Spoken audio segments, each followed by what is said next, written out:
नमस्कार आप सभी को। मुझे बहुत सारी चीजें अपने पापा से सीखने को मिली हैं। मेरे पापा बहुत सारे विषयों पर बात करते रहते हैं। भगवत गीता बहुत बार उन्होंने पढ़ी है और बहुत सारी चीजों पर, जैसे कि भवसागर क्या है, निश्चय क्या होता है, फेथ क्या होता है, समय क्या है, चेतना क्या है, कॉन्शियसनेस, प्रकृति क्या है, दर्शन क्या है, प्रार्थना क्या है, ब्रह्म क्या है, डिजायर क्या है, सत्य क्या है, धैर्य क्या होता है, माइंड, बॉडी, इंटेलेक्ट, मन, शरीर, इंटेलेक्ट, मनुष्य, वेद, मतलब वो बहुत सारी चीजें, बहुत सारी बातें करते हैं। और बहुत पापा को सुनती हूँ तो बहुत अच्छा भी लगता है और बहुत शांति भी मिलती है।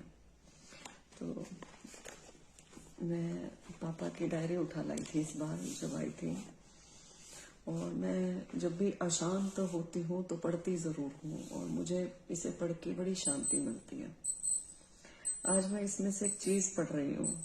मुझे लगता है मेरे अलावा भी बहुत सारे लोगों को ये जाननी चाहिए, उन तक ये चीज पहुंचनी चाहिए। एंड आई नो जिन लोगों को ये समझ में आएगा दे विल अप्रिशिएट इट। प्रकृति के लिए लिखा है पापा ने।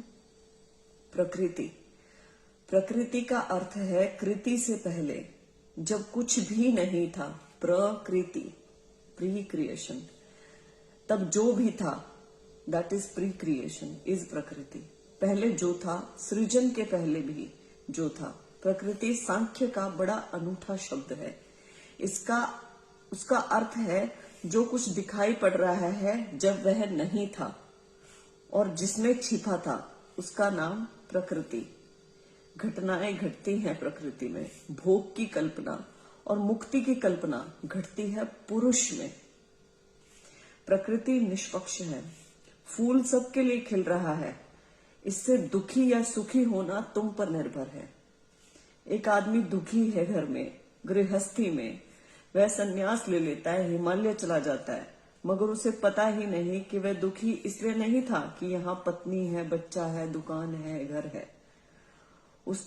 उनके कारण वह दुखी नहीं था। वे घटनाएं हैं प्रकृति में। दुखी तो वो अपनी भावनाओं से था। भावनाएं तो साथ चलेंगी हिमालय में भी। आपके शरीर में जो प्रकृति काम कर रही है वह जड़ है, लेकिन दर्पण की तरह है। उसमें आप अपना प्रतिबिंब पकड़ते हैं। दर्पण में तो आपको पता चलता है कि प्रतिबिंब है, लेकिन दर्पण अगर सदा ही आपके साथ जुड़ा रहे, उठे बैठे कुछ भी करें, तो आप भूल जाएंगे कि दर्पण में जो दिखाई पड़ रहा है वह मेरा प्रतिबिंब है। आपको लगने लगेगा कि वो तो मैं हूं। प्रकृति की शक्तियां रहस्यमय ढंग से काम करती हैं। मनुष्य में प्रकृति को काबू में रखने और उसके बलों को जीतने की शक्ति है। माय प्रकृति इज ऑफ टू टाइप्स, परा और अपरा प्रकृति, लोअर एंड हायर नेचर। प्रकृति नेचर होती है ना, जैसे बाहर भी नेचर है वैसे हमारे अंदर भी होती है। हम कहते हैं बाहर नेचर कितनी खूबसूरत है, प्रकृति कितनी खूबसूरत है। हम ये बोलते हैं ना, वो फला फला आदमी की नेचर कैसी है। तो प्रकृति बाहर भी है और अंदर भी है। दो प्रकार की प्रकृति बताते हैं पापा, परा और अपरा, lower and higher nature. Lower nature is earth, water, fire, air, mind, reason, ego, etc.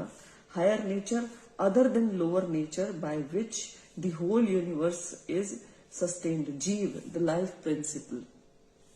यह प्रकृति दो अवस्थाओं में वर्तमान है। पहला, एक अवस्था कार्यों के रूप में है जो अनेक कार्य हैं उन सब रूपों में, और दूसरा कारण रूप अवस्था है जो सदा रहती है। कार्य और कारण। प्रलय काल की अवस्था में तो केवल इसके कार्यों का ही अभाव हो जाता है, कारण रूप बना रहता है। वह कारण अब भी है। आप कार्यों की ओर ध्यान न देकर इनके अभाव समझकर केवल कारण अवस्था को ही देखें तो ये कारण अवस्था प्रलय काल में और सृष्टि काल में एक जैसी रहती है। इस प्रकृति का कोई उपादान कारण नहीं है, यह स्वयं ही अंतिम मूल कारण है। प्राणियों के भोग और मोक्ष के लिए ही यह सृष्टि की रचना करती है।